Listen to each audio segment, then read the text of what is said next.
In this video, we're going to be transitioning out of the drawing section of Partworks into our Toolpath side of things. So if you look at the top, you'll notice that our drawing tab is currently pinned to our screen. So we're going to go ahead and unpin that just to hide that. And we're going to go over to the right side where our Toolpath tab is, and we're going to pin that to our screen so it doesn't disappear on us. And so we're going to be making something called a profile toolpath. In order to create a toolpath for any of our coasters, we first need to select them. So we're going to hold down Shift and select both of those. And so you'll see that they're highlighted. And now we can go under our toolpath list here, or sorry, toolpath operations, and find our profile toolpath. You'll see that when you hover over each of the icons that something might pop up. You're looking for Create Profile Toolpath, which is the third icon in from the left on the top row. So we're going to go ahead and select that. And now we can go ahead and create our cut depth. So how deep do we want to cut into our material? We want to cut our coasters out completely, and so we know that our material is a 1/2 inch thick. So we're going to cut our coasters out at a 1/2 inch. So we're going to start with a start depth of 0 and a cut depth of 0.5. We're going to make sure our tool is selected. It should be called the end mill 0.25. If it's not selected, you click Select under the tool, and you're going to look under the inch tools. So if you scroll down the tool list, under inch tools, you will find end mill 0.25. You shouldn't have to do anything to the settings, so you can leave them as is. Make sure that you choose the correct bit though. Sometimes students will accidentally choose 0.125 or 0.5, so make sure you choose 0.25. And then we're going to go ahead and click OK. Now that shows we now have our cut depth, our tool, and now we need to choose our machine vectors. We want to make sure that our tool is always cutting on the outside edge of our coaster. Otherwise, what's going to happen is it's going to cut the wrong size coaster out because it will remove some of the material from the inside. So we're going to go ahead and choose outside. And lastly, we're going to go ahead and click Add Tabs to Toolpath.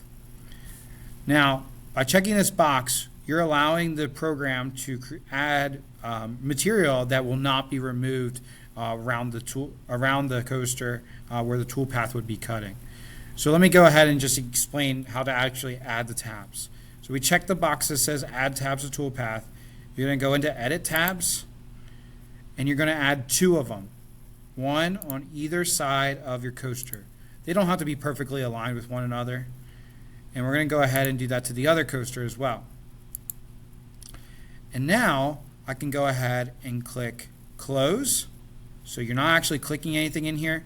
You're just simply clicking on your actual coaster design. If you notice a little check mark appears, that allows you to actually add a tab. If you accidentally add too many tabs, you realize, oh, I have 3 instead of 2. If you go back to the tab and you hover over it, you'll see a little X appears. You can left click and it'll delete the tab. So we have our tabs on both of our coasters. We can go ahead and hit Close. And we can scroll to the very bottom of our toolpath profile and click Calculate. And so when we do this, we are brought into the 3D view, and you can see what the toolpath will actually look like on a piece of material. So I like to use global fill color. That just shows me where the tool should be cutting. I also like to use Animate and Draw tool. And then I like to click Preview Toolpath to actually see it. So you can see real quickly what that looks like. The yellow sections here that still remains around our coasters, that is going to be the tabs that we will eventually remove after we're done with the CNC. The reason we use these is so it will hold the part in place because we're cutting all the way through. We don't want the coaster to actually accidentally fall out, potentially get ruined, break up a CNC bit. So it's really important that we add those tabs in this toolpath. So you could potentially be done at this point. If you are done, then we'll move into the saving. But if you're like me and you say, I want a little extra wow to my coasters, then maybe you added a pocket to the inside of your, a circle to be cut out in the inside of your coaster. Now this pocket or circle will not go all the way through your material, obviously, because we need some part of the coaster to stay, but it'll be recessed so like a cup could sit in the coaster. So I like to make sure I first select both of my circles for my coasters. And this type of toolpath could be done using a pocket. So it's a little bit different than a profile. It's going to remove material on the inside of this shape versus cutting on the outside of the shape. So we're going to click on the pocket toolpath, create pocket toolpath, fourth icon in, top row. And the depth for our pocket or our circles will be an 1/8 inch, which is 0.125. The same bit will be used, and then you can go to the bottom and click calculate.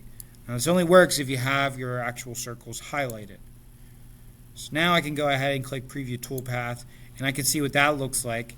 And I also can look at it from an angle, so you can kind of get a better idea of what the coaster will look like in a 3D view. So I really like to see the simulations here to show me, one, how the CNC is going to operate, but two, what is the actual design going to look like on my board. So at this point, if you liked what you have, you can go ahead into the save portion of the project. Otherwise, you might need to go back and make some changes in Onshape, or if you're struggling with creating any toolpaths, first I would definitely recommend that you rewatch the video. Secondly, ask your classmates. And third, ask one of your teachers to assist you with this process. Hopefully you found this video very helpful in the process of making a toolpath and the options that you have there.